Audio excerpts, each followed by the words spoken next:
So it's been a wild ride from discussing how to write various genres to great new top 10 lists, learning about some fantastic new titles from equally fantastic new authors, and we've had a plethora of amazing guest hosts. I'm your host, Garrett K. Jones, and I want to welcome all of you to the third annual Writeys Awards and the Season 7 finale of The Right Way.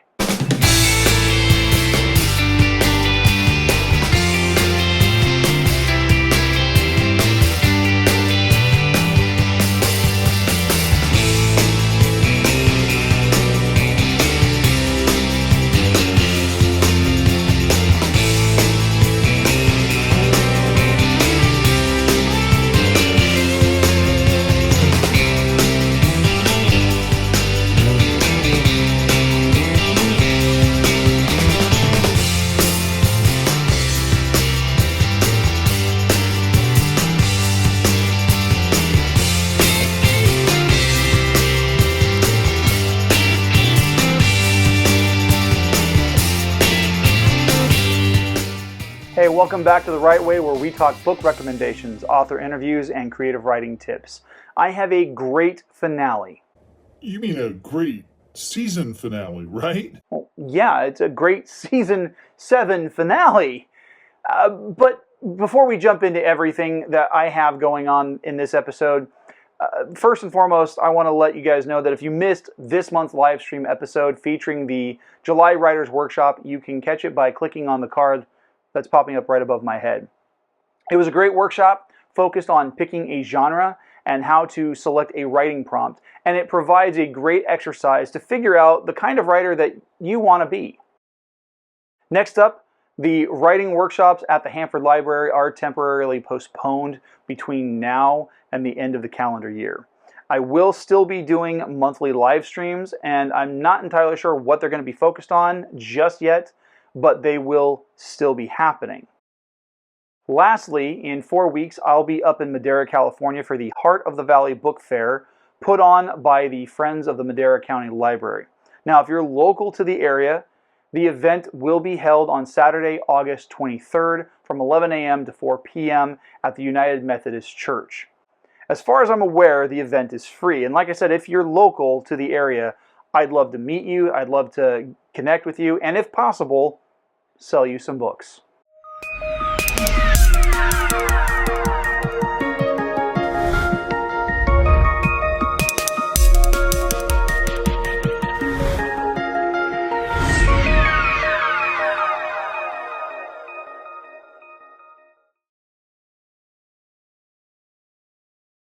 Welcome to the third annual Writeys Awards. I've had some wonderful winners, some of whom were repeat winners between the first and second awards ceremonies, and I have yet another set of awards to give out this year. I am doing something a little bit different. In the past, I had categories for Best Author Interview, Best Marathon Interview, and Best Guest Host. I've actually shrunk it down to just two categories, Best Interview and Best Guest Host. There's a lot of crossover, and I wanted to keep it as simple and to the point as I possibly could. But that's not the only change. The last two award shows allowed for open voting to take place to somewhat impartially determine the winner of each category. There was no cap on the number of votes that anyone could submit, which is why I say it was somewhat impartial. This year I decided to use a randomizer to generate the winning recipient because I wanted to go completely impartial. That, and it also streamlines the entire process for me. I don't have to worry about personalities being hurt when it's a computer doing the picking. So here's how this is going to play out this year. I'm going to start with the first award for Best Guest Host. We will have a special presentation followed by the award for the Best Author Interview. On to the first award.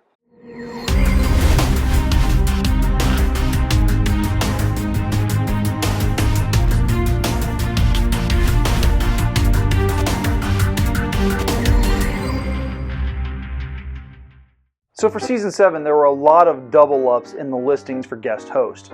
For the top 10s, I had S.M. Warlow, Jeff Jones, Kat Haller, Paul D. Smith, Clarinet Noland, Brian Karasik, who's one of my co-hosts on War of the Stars, and Vicky Lawn. Creators Corner featured many of those same names, as well as Winifred Summer, Thea Landon, and Danielle Harrington. As I said a moment ago, I used a randomizer to pick the winner. And the winner is...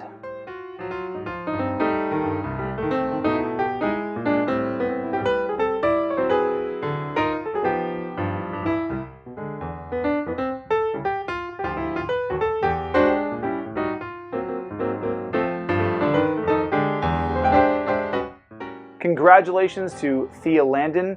I'll have the next award for the Best Author Interview after this special presentation.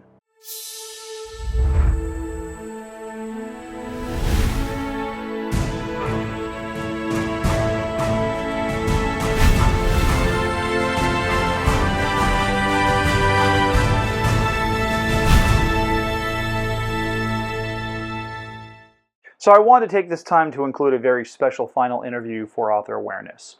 I came across the final writer because I have been following his YouTube channel for a number of years. Dave Cullen, host of The Dave Cullen Show, is a tech journalist and sci-fi film critic. He is very knowledgeable, especially in the prescient subject of artificial intelligence and its impact on society and the creative arts. When I found out he published a new book, I reached out to him through Twitter, or X or Twix or whatever you want to call it, and I asked if he'd be interested in doing an interview for the show. Thankfully, he said yes, so here he is talking about his new title, Deus v Machina. Dave, welcome to the show. Tell me about your work on your book and what it is that you write. Well, Garrett, thanks for having me on. First of all, well, I've been I was a tech journalist for many years, and then I dabbled with film and television reviews, pop culture reviews. So I eventually started just doing more of that, and that sort of took over. And at some point, I guess I became, like many people, sort of frustrated with where Hollywood was going, and I guess I wanted, and I felt, hey, look, I think I can have a go at writing my own story. And I for a long time I felt I had at least one novel in me, and hopefully I have more now. But I had an idea back in 2019. And it came to me, as I tell people, almost kind of fully formed one morning, one afternoon. And I just hit the record button on my microphone and just started talking and described maybe 2 or 3 minutes of a description of this story. It's changed a lot since then over the years, but I only got around to actually writing it in late 2023. And finished it in November of last year. So we're in March 25 now. So it's out a few months. It's called Deus v Machina, a Cody Stockton mystery. And it's a sci-fi noir detective mystery with Christian elements as well. It's very much a story that blends multiple genres and explores topics like artificial intelligence and man's relationship with technology, but also spirituality. And so if you like stories that are, start off as maybe it's a benign enough sort of mystery, but then evolves into a wider conspiracy, and the protagonist finds himself caught in way over his head in something very sinister and very big. And it's there's also some very earth-shattering events and twists along the way, and interesting characters. There's a bit of action in there. There's even a little romance in there. But there's a lot to keep you hooked in, to keep you guessing. I think you might enjoy the book. That's awesome. Well, I've already got my copy. I downloaded it on Kindle, and I started reading it earlier this week, and I'm loving it. The prologue has me hooked in, and I'm eager to see where the story goes. Obviously, you said that you started off as a tech journalist. How'd you get into writing in general? Like, what was this something that you had always wanted to do? Or you just kind of fell backwards into the journalism side, and then that segued into the writing? Yeah, I think it was. I mean, obviously, when I make my videos, sometimes I do them off the cuff, but a lot of the time I script my videos. So I'm writing. The process of writing and communicating, I suppose, is like telling a story in itself, kind of. So I think there's a lot of people who are journalists who maybe they write on a blog or might on a news site, and they sometimes dabble in fiction. And I think that's a natural progression of someone who writes a lot, but wants to also maybe go into something else and try their hand at telling a story. So that was really it. The motivation was I love science fiction. I love storytelling. I love reading. I'm not a massive reader, but when I do, I'm very selective of what I do read and what there's only so much bandwidth for my attention, I suppose. So, um, I figured, yeah, like I could see this story, I could see it as a novel, and I'm hoping now that with the success of this book, it seems to have gone over, I think, relatively well. I think it's generally well received. That there'll be more. Hopefully, Yeah, it'll be a series. so obviously science fiction has a huge influence for you. And watching your videos, you have a deep love for Star Trek in particular.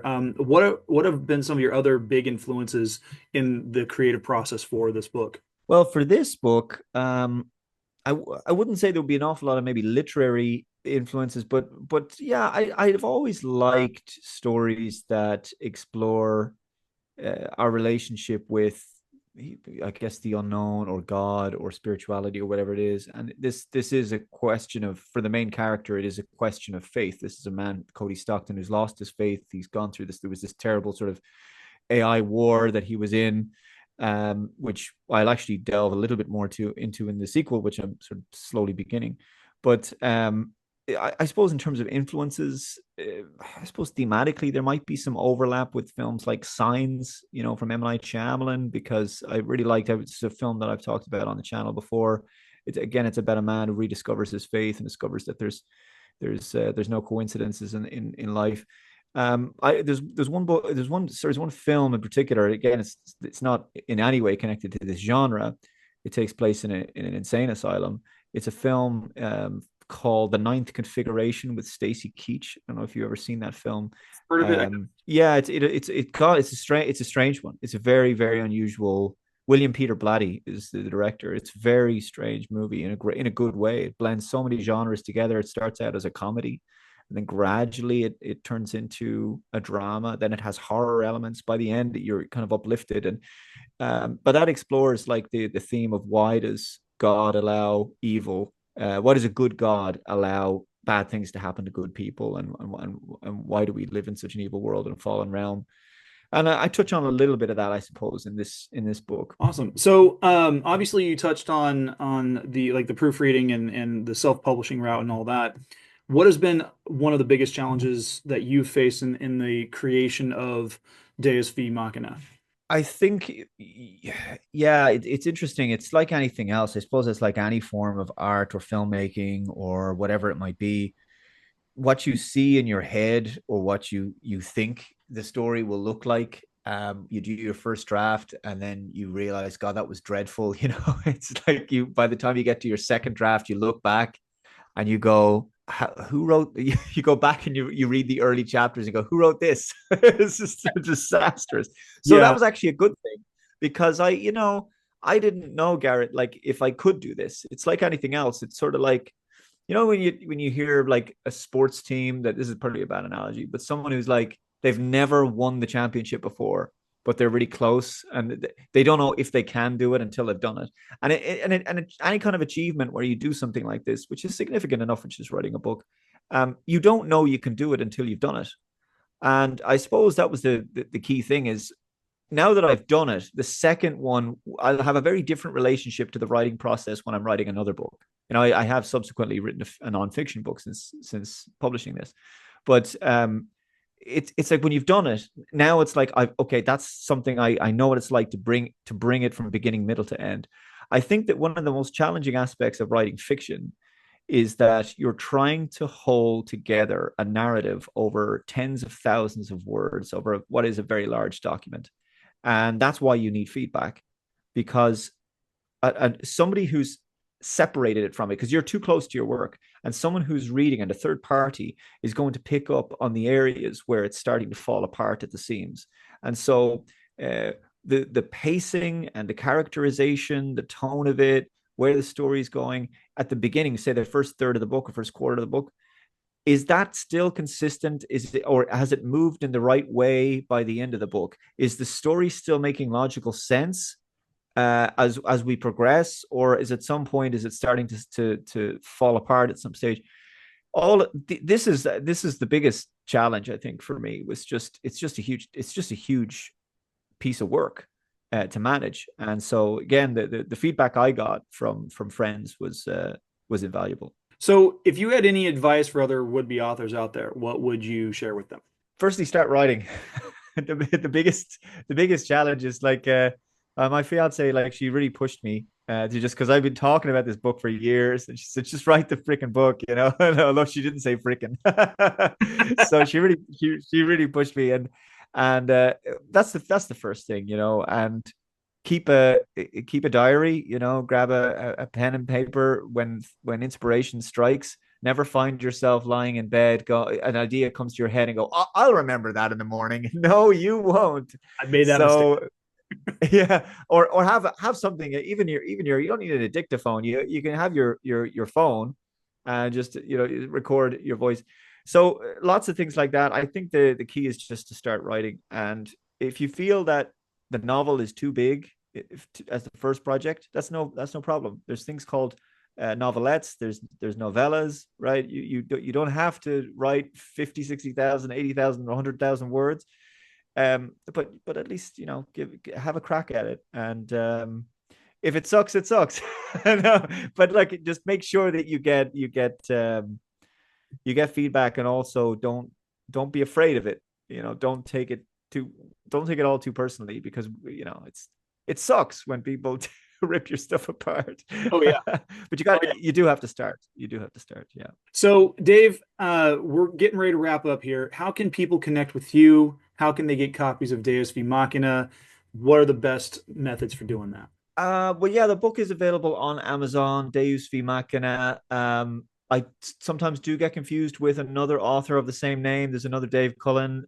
He's an American guy. He writes nonfiction, so he's not me. So I have to go to all these places, these different websites, and tell them, will you please unlink my book from his name? Anyway, so but you'll find Deus v Machina on Amazon. It's on lots of other sites too. It's on Barnes and Noble and whatever.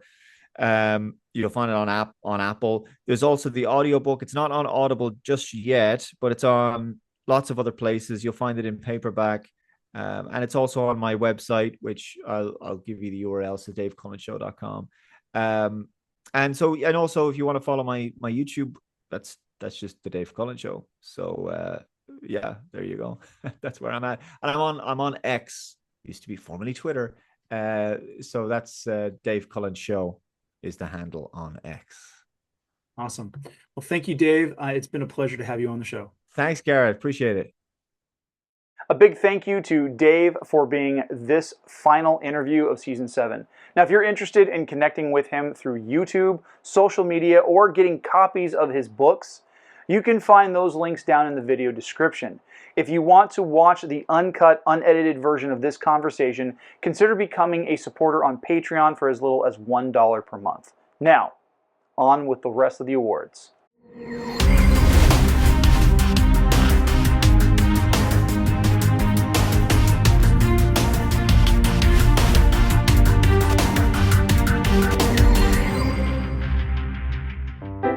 So this season I had a plethora of great authors that I had the pleasure to interview. I got to reintroduce viewers to Calvin Ellis and his awesome Paisley Mott series. Then there were Emily Hodson and John McBride, Daniel Bouts and Jonathan Fesmire, both of whom were featured in my 250th episode, Dante Hawkins, Tommy Lee Sexton, Lindsay Shrad-Keeling, Danielle Harrington making another appearance as a nominee this year, Days Evander, Paul D. Smith also making a second appearance as a nominee. In May, I had Ches and Gwen, then there was Emily Karmazin last month, and then this month I had J. Bryce Odom, and of course, Mr. Cullen, to whom you were introduced. And the winner for Best Author Interview is...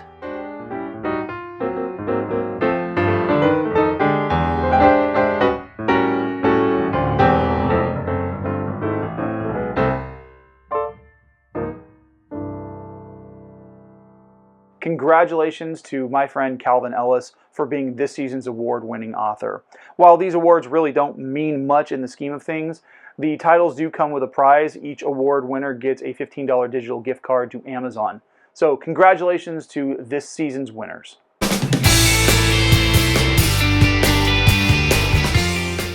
Hey, thanks for watching. Make sure to give this video a like and make sure to subscribe and click the bell for notifications when new content becomes available on the channel.